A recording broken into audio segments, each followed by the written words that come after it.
বৌমা, বৌমা। উফ, এই শাশুড়িটা আবার ডাকা শুরু করলো।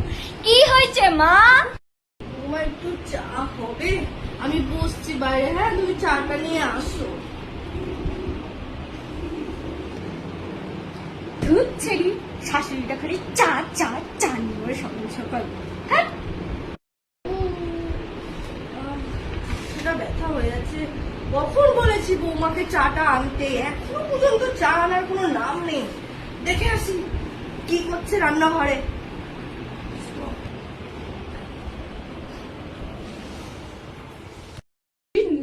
আমার নখের ভিতরে চিনি দিয়ে চা বৌমা, বানাবো। এ তুমি কি করছো? মা, আপনি? মুখের ভিতর দিয়ে তুমি চামচ কই?